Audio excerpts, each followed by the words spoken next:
son bitch. Didn't like or subscribe to the Minutes of Dark Universe. Take that son bitch away. Yes, sir. Yes, sir. Here we are. We're taking them. Let's take them away. Yeah, I'm pretty sure that guy liked and subscribed to the channel, eh? Hello, miniature dorklings. I'm in Poznan, Poland. What a making my way to Museum Broni Pancerny, or the Museum of Armored Weapons. And by the name of that museum title, I'm sure you can guess what that's going to be all about. So I'll do like a brief little tour of the museum because I only have my phone camera, unfortunately. I was a dork. Well, of course, it's a miniature dork universe. So of course I was a dork and I didn't bring my camera because I didn't think I would end up at an armored museum in Poznan. But the chips flew how they may, and now here we are. So, on with it.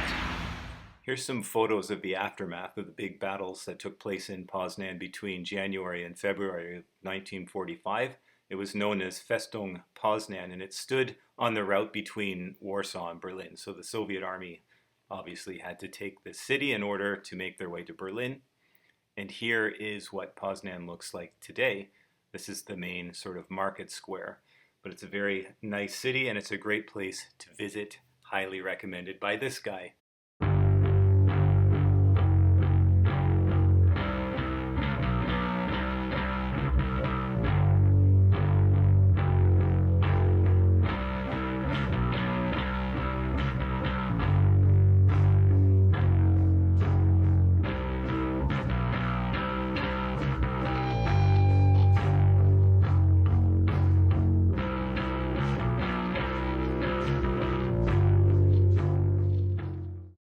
The museum is organized into 4 main buildings. So right when you come through the door of building number 1, you get this great WZ-34 Polish armored car in the kind of cool World War II camouflage. This is actually a replica, and this is the later model armed with a 37mm gun. So typically this is the platoon commander's vehicle, and all the other ones would have had machine guns. But yeah, that was that was right off the bat. And then we have a great mannequin with the Polish tank crew uniform with the leather jacket and pistols and binoculars and all that other great stuff. Then there's a bit of stuff of World War I, a field kitchen, some type of 75mm cannon, I can't remember, and a captured Austin Putilovit armored car that the Poles used, I think, during the 20s. And then beside it is this really great replica of an FT-17 made out of foam. They cut her out of foam. So I wish more museums would do creative things like that because it really is great. It's a very accurate replica. And then over here, more great stuff. This is a Vickers E-tank, the British sort of import tank. I didn't realize Poland actually used those. I thought they built theirs under license, but they had a few of these. Here's some kind of Polish heavy car, like a field car of some kind. Sorry, I forget the make. It's not a Polski Fiat, it's some other thing. And this is a Prawodstawna, right hand. Well, I don't know what the hell. It's a 75mm howitzer. I think that it was a captured Russian gun that the Poles used in 1939. And then here in this display box is examples of all the various armored trains that Poland used in the earlier part of the war. I've got this on slow-mo so I can talk over it and not have to rush. I know it's a bit slapstick, but it could be worse. You could be waking up handcuffed to a toilet, not knowing where you are, and there's baby goats in short shorts and mascara running around. I hate it when that happens. Can't be worse than that. It's pretty good. Oh, here's a TKS, I think they called this one. A little Polish tankette. That is really cool. That's total geek porn. There's a little video there. Look at the size of the Hotchkiss machine gun in relation to the tank. I can't even imagine That machine gun was fed by a strip of about 30 bullets. I can't even imagine how that would fit inside. It's normally mounted in the tank. That looks like some kind of AA mount. And here's a C2P tractor. I think that was an artillery tractor. Again, pretty cool. And here we have some dioramas. I don't know if I think those are very cool, but they're there anyway. Let's move on. So we'll go past the TKS again. And here's an M3 half-track and an American Mannequin and an M1 81mm mortar. Check out this guy. He's wearing the HBT uniforms that I was talking about in my previous video about painting the Americans. So we'll move beyond this guy. Over here was a great exhibit on the Polish 1st Armored Division. And that's of particular interest to me because I'm interested in the 1st Canadian Army, which was formed around the time of Normandy invasion and continued on to the end of the war. So they fought through France, Holland, and crossed the Rhine into Germany. And so there was a lot of little plaques on individual members of the Polish 1st Armored Division and little blurbs, their stories. Here's the drive sprocket from a Sherman that's been damaged. I'll probably come back to this part later. It was pretty extensive.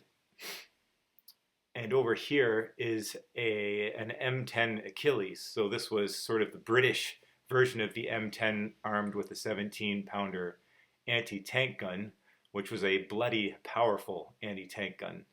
It's probably the most powerful anti-tank gun that the Allies possessed at the time. However, the M10 wasn't extremely powerful. It was lightly armored. So this was kind of like an ambush type vehicle. It didn't take much to penetrate the armor of this thing. I do think it was pretty fast though. There's the 1st Armored Division logo right there under the mud flap, under the spare track. And the 77 is the arm of service number for artillery. The Polish in France adopted all of the British sort of symbols for their military vehicles.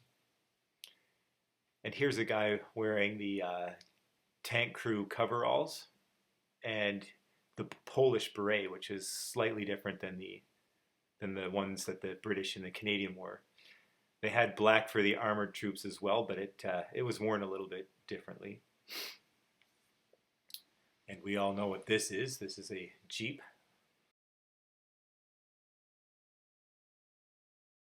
I'm going to switch to normal camera speed and we'll check out this American M36 tank destroyer.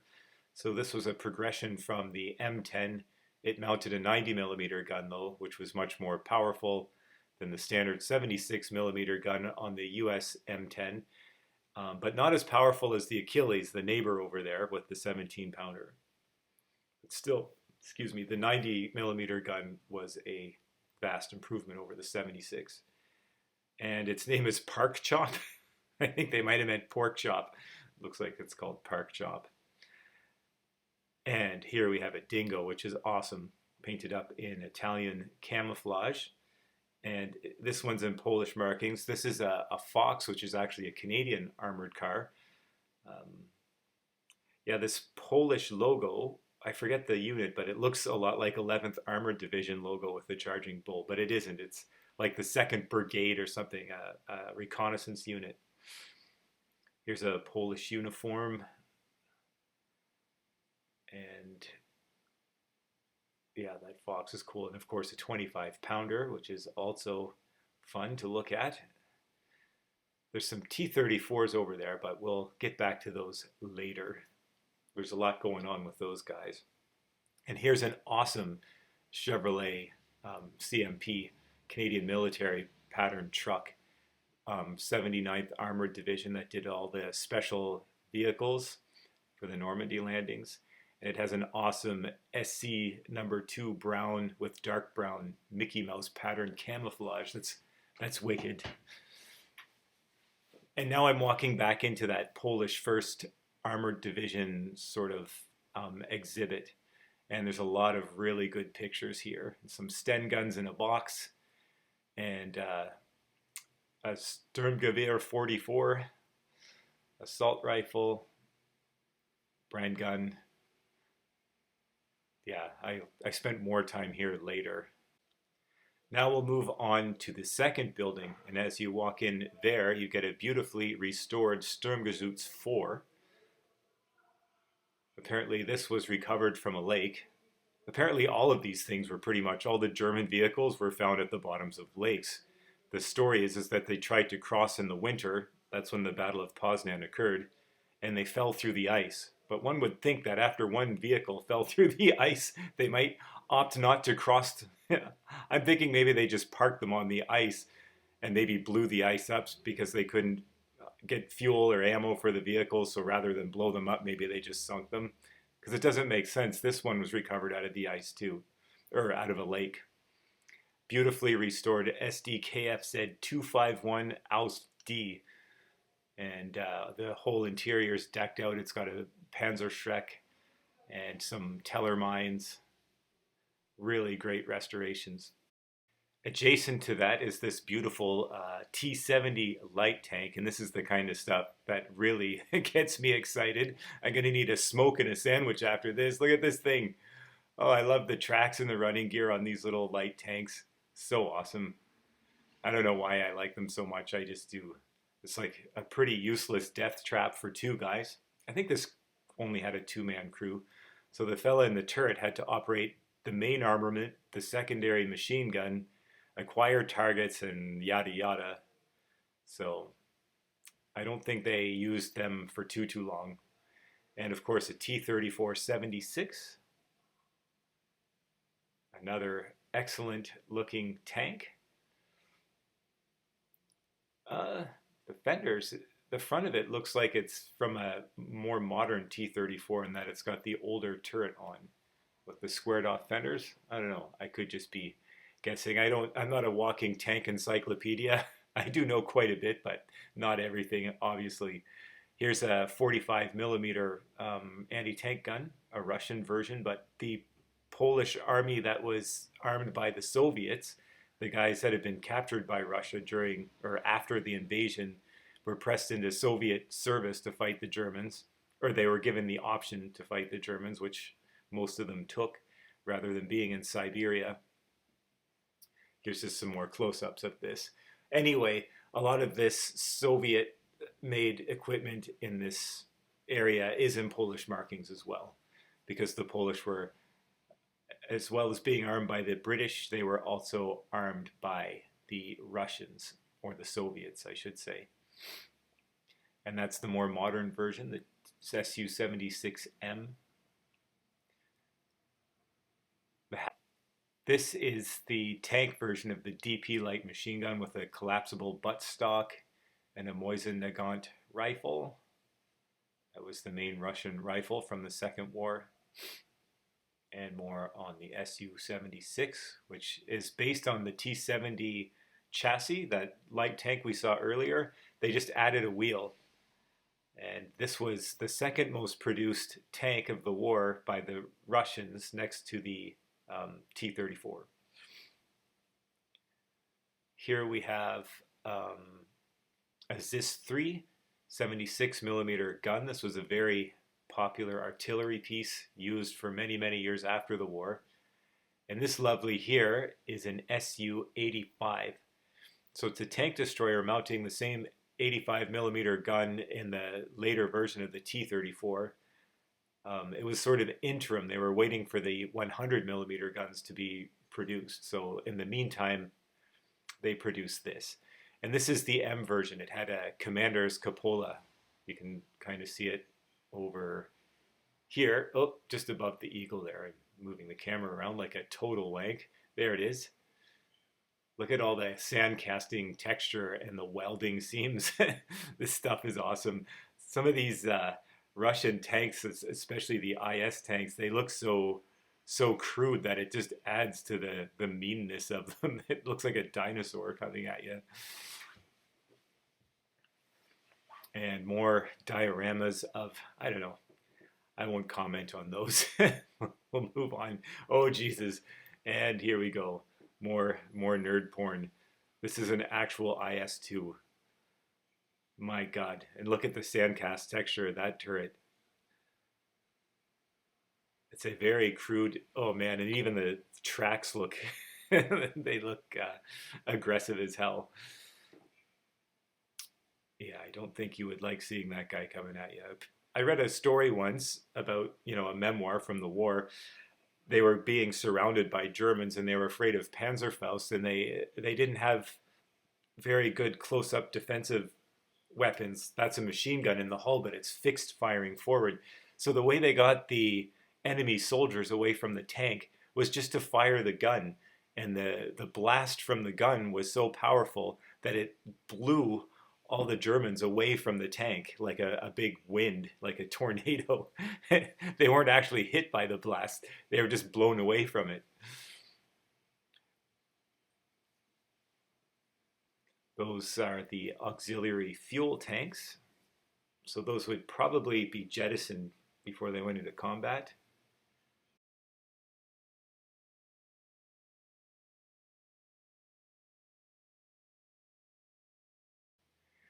And we have a German half-track. I think this was an SDKFZ7. And this one might have been a weird one, like an 8 or like a less popular one. It looks a lot like a 7, but I don't think it was. We'll see. I'm just going by memory here. I'm narrating this a month after the fact. But yeah, this definitely was a less common half-track. But it was well restored, and I think that one might be a runner. And this is the leaked Fieldhaubitze 18. Yeah, I know, my German sucks. There's my dumb finger too, that sucks as well. But this is another nice restoration of a German, they called it a light field howitzer, but it's a 105 millimeter howitzer. And it's the earlier version without the big flash suppressor on the end, or whatever you call it, muzzle brake or whatever. People argue about that, but you know what I'm talking about. And of course, we have our Jag Panther 38T, or some people know it as the Hetzer, but apparently if you call it that, it's not correct. And a bunch of people that are way dorkier than me will argue with you about it. It is not a Hetzer. It was never called a Hetzer. It never will be a Hetzer. It's a Jag Panzer 38T. Anyway, there's that, and it, of course, is another cool exhibit. This museum is just chock full of them. So, yeah, I was most chuffed to visit this place. Especially, I wasn't really planning to come to Poznan, but I'd always wanted to go. But my wife works online, and she had a few days where she was just solid booked, so I thought, hell with it, I'll jump on a plane, not a plane, a train, and take a train over to Poznan, and it was well worth. Oh, Jesus, look at this. This is a JS3. So they have an SU, or they have a JS1, or fuck, Davies, say it right. They have a JS2 and a JS3. Now this guy wasn't available for the war, but it was available for the victory parade in Berlin, and it made everybody shit their pants. Or at least that's how the story went. But again, you have that rough sand casting and the rough welds, but I just think it adds to the overall meanness of that tank, and it's gigantic. And the main gun is gigantic. That's a 122 millimeter gun. And they used those well into the 70s, I think, some countries in Egypt and so forth. And over here we have a tank destroyer based on the IS-2 chassis, and it's an IS-152. So this has a 152 millimeter gun on it, which is also a monster of a tank. And I think they're both in Polish markings too. This one is for sure. This log on the side, and you often see these on the sides of Soviet vehicles, they're unditching beams. So they would just chuck that under the tracks if it got stuck in the mud. Because they were so heavy, they could dig themselves into the mud with their tracks. So they'd use those beams to give them traction. They have one of the artillery shells lying on the floor in front. Sorry, I didn't catch it too long on the recording here, but Maybe it's here. No, no such luck. But you see just the size of it. It had two-piece ammunition though, meaning that the shell would go in and then you would pack in the cartridge after it. And it kind of was slow to reload. But it was intended to be used as sort of like a bunker buster. This here is an ISU 122, which is a very similar vehicle to the one we just looked at, with the exception that it's mounting a 122 millimeter howitzer, which is still bloody powerful. And I still think this one was intended to be used as a bunker buster, like for destroying fortified areas. And this is the front end of a Panzer IV, or maybe another Sturmgeschütz.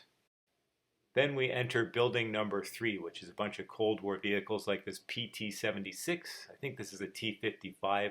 I'm less of an expert here. Still interesting to me though. Here's another amphibious sort of troop-carrying vehicle. This one might have been of Polish origin. It's very much like the PT-76, just minus the turret and maybe a bigger compartment. I think this is some kind of it might be a BTR or something. And this one is I think it was called an Su-85 as well. This is really cool. It's an airborne, like self-propelled gun on the PT-76 chassis. Here's a Cold War tank crew looking like Road Warrior. I think that's a T-54. This is obviously a Centurion painted up in IDF colors, but I think it was actually given to the Polish government from the Greek government, and they just decided to display it as an Israeli vehicle. This is the fourth and final building. So here's some staff cars and some RAF looking cars and some Patton tanks, the M60 and the M48, is that what it was called? M60, M48, yeah. I think all of these were given to Poland from Greece. I forget why. Yeah, the M48A5. I kind of think that's a cool looking tank for some reason. Let's have another look at that guy. It looks to be the very similar hull to the Pershing tank, what was it, the M26 at the end of the Second War. And it still has the hull-mounted machine gun. I don't think the Americans use this so much, though, maybe. I could be wrong about this. Again, I'm not an expert on the Cold War stuff, so you guys can let us know in the comments below. Then outside, there's a parking lot full of tanks, including this gigantic, giant cannon on a big tank chassis. I forget what it's called, but that was in service until the early 2000s.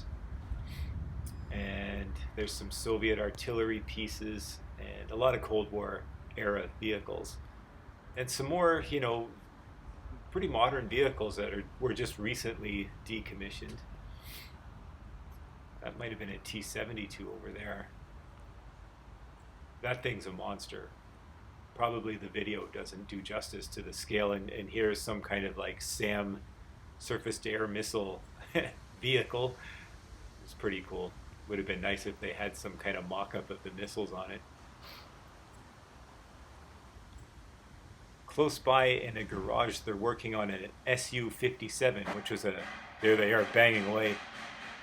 It was an M3 half-track with a 6-pounder anti-tank gun on it, and they exported them to Russia, and they dubbed it the Su-57 and used it as a tank hunter. There's some more BTR, and I think that's the Czech vehicle. Oh no, that's the Russian. Those are armored cars. And we all know this guy, T-3485, and a truck. Nice description there. Yeah, it's a truck, in case you didn't notice. Now there's this 3, and an M30 howitzer. I've always been quite fond of those for some reason. They look pretty cool. And on the way out, here's the front portion of a Jagdpanzer IV that's been blown to bits, which is kind of cool for some fucked up reason. So that's the Poznan Armored Museum, like a very quick run through. So yeah, I highly recommend that one. It's probably not as big as something like Bovington, but definitely worth the visit. And Poznan is definitely worth the visit as well. Well, that concludes our visit to the Armored Warfare Museum in Poznan, Poland. I think we can categorize that as another miniature dork universe success story. So thanks for joining me on my tank nerd adventure. I hope you enjoyed it as much as I did, and I'll see you in the near future for another round of Miniature Dork Universe where we'll sniff some more glue, we'll paint some more stuff, probably drop some more small pieces on the floor and say a lot of bad words, maybe self-medicate a little bit, but only a little bit. We're not advocating that at Miniature Dork Universe. Anyway, I'm gonna shut up and continue walking downtown to the train station. Maybe have a pint of something bubbly and ignorant. Bye for now.